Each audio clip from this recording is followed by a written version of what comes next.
Hey guys, what's going on? My name is Swifterrs, and today I'm going to be breaking down the zombies portion of the Apocalypse DLC 4 trailer. I'm sorry I'm late about this. I wanted to really analyze each and every clip and give you guys the best breakdown I could do. So let's get started. To start things off, we have the camera panning through the trenches in which we're going to be playing in. On the left and right side of the trenches, we have zombies impaled by stakes. On the right hand side of the screen, we have the mystery box light illuminating the map, so I'm excited to see where the mystery box spawns in the beginning of the map, and as you guys can tell, the mystery box light is a different color from the previous map. Now we have our poster image of the Origin zombie map. It's a bit hard to tell, but the zombie's eyes are yellow. On the left hand side of the screen, we see a zombie in a mechanical outfit. Keep in mind, this is not the same robot that was hinted to us in the Origins trailer. The 1,000-foot robot is actually on the right hand side of the screen, but throughout this trailer breakdown, you guys will be able to see clear images of both of these robots. Now the mechanical robot on the left, I presume, is going to play a role in Origins similar to that of Brutus in Mob of the Dead. Maybe he'll come every couple of rounds like Brutus did in Mob of the Dead and drop a power-up. Maybe there's multiple ones of them like the Ghost Lady and Buried and they'll give us a perk.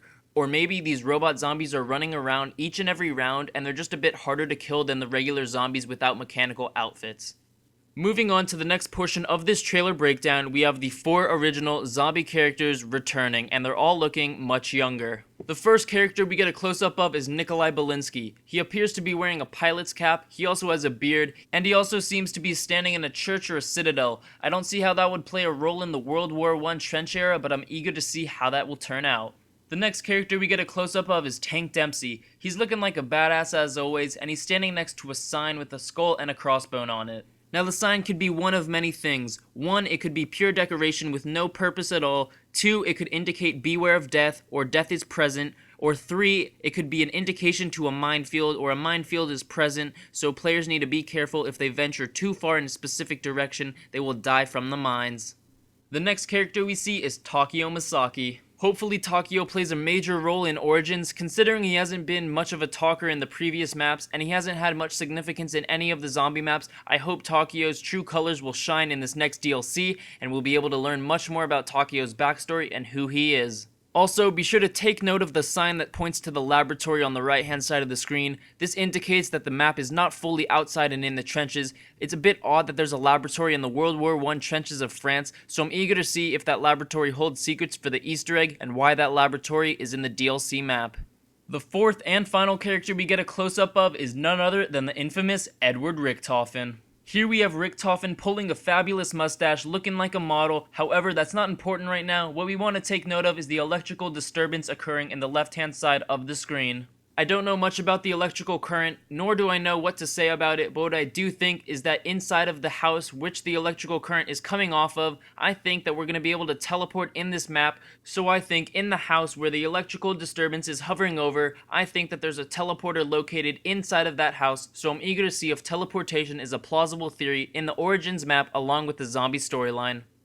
Here we have a closer look at the 1,000-foot robot and some of its features, such as the rotating mechanical claw. Later in this breakdown, we'll be able to see the full-scale size of this robot and how badass it actually is. Also, something to be noted that can be seen throughout the trailer is a plane flying in the top right-hand corner. This indicates that World War I is still going and time has not stopped. In combination with the giant robot, mechanical zombies, regular zombies, and the idea that World War I is still occurring, Treyarch is trying to include as much mayhem as they can into one zombies map. In the next scene, you guys can see a horde of zombies walking over a road. It looks like a tank has recently drove over this road because on the left-hand side of the screen, there are tank tracks. I assume that the tank tracks are from the tank in which our 4 characters are able to ride and access new areas of the map. Also, you guys can clearly see that the zombies' eyes are yellow. Nothing too exciting here, just some behind-the-scenes designs of the map. He is working on an indoor portion of the map, which indicates that there are areas other than the trenches which can be accessed. Also, something interesting said by Treyarch in the full trailer was that they're going to include different weather patterns that should alter the zombies' experience. New weather factors such as snow, rain, and heavy fog will definitely change the way we play zombies. Here's a frontal view of the mechanical zombie. Keep in mind this is not the 1,000-foot robot, we'll get to that in a bit, but this is the mechanical zombie, and you guys can tell that the zombie is inside controlling this mechanical suit. Now, Treyarch has told us that there will be at least 2 new weapons appearing in this next map, minus the wonder weapon. The first one here is the MG08. The MG08 was the primary machine gun used by Germans in World War I.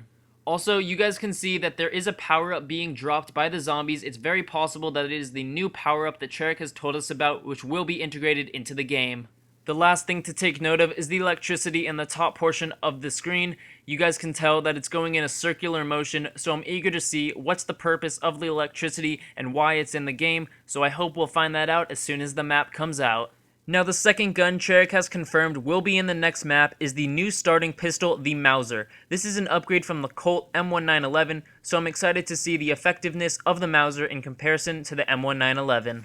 Also, if you guys remember the schematics for the Mauser, there was an attachable scope that could be added to the Mauser. Maybe if we upgrade the Mauser in the Pack-a-Punch machine, we'll get the scope. Maybe it will become automatic, because when you upgraded the M1911, you got the explosive guns, Mustang and Sally. So I'm excited to see the Pack-a-Punched version of the Mauser.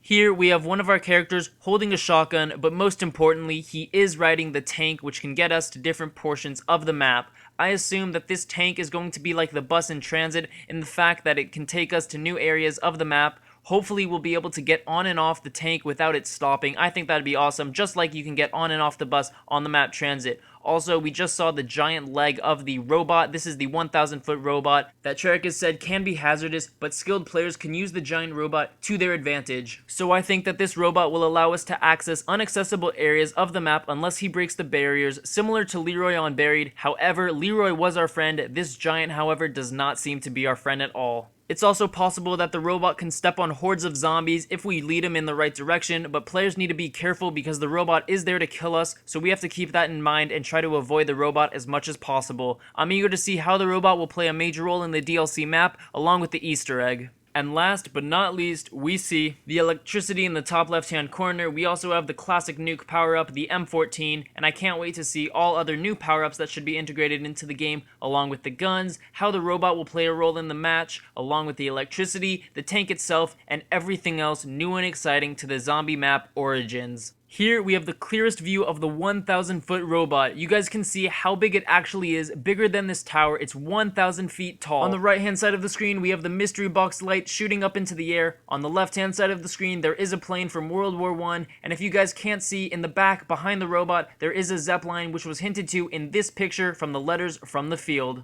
It's possible that the Zeppelin can be dropping these robot zombies, not the 1,000-foot robot. I'm talking about the small mechanical zombies. It's very possible that the mechanical zombies can be coming from the Zeppelin, so I'm eager to see how the Zeppelin plays a role, and if it does play any role in the next map. And the last thing to notice about this scene is that the robot's eyes or eye are the same color as the zombies, yellow. Here we have zombies running down the trenches, and in the actual trailer with audio, you guys can hear the shot of a DSR, so that means the DSR-50, the sniper rifle, is returning. Now, here we have a zombie standing in a room, and this room appears to be the upstairs portion of Noctur und Toten, where you can buy the sniper rifle out of the cabinet. Considering Noctur und Toten did not have a specific location, it's possible that we'll be able to travel to Noctur und Toten like we were able to on the map transit. In the final scenes of the trailer, it appears that the small mechanical robot is dying, considering there is no longer light in his eyes. We also have a zombie running in what appears to be Noctur und Toten, so I'm eager to see how we kill the robot zombie, the small robot zombie, and if in fact we can reach Noctur und Toten. So that was my breakdown for the Zombies map Origins on the upcoming DLC Apocalypse. I'm sorry it was so long, I just wanted to make sure it was very detailed. Again, I'm extremely sorry that this upload was so late. I wasn't able to get to my computer and make a video, plus I wanted to make it as detailed as possible, so if I did miss anything in this trailer breakdown, be sure to nicely let me know in the comment section. So if you guys enjoyed this video, I would appreciate it if you'd left a like, and be sure to subscribe for future zombie content on the upcoming DLC map Origins.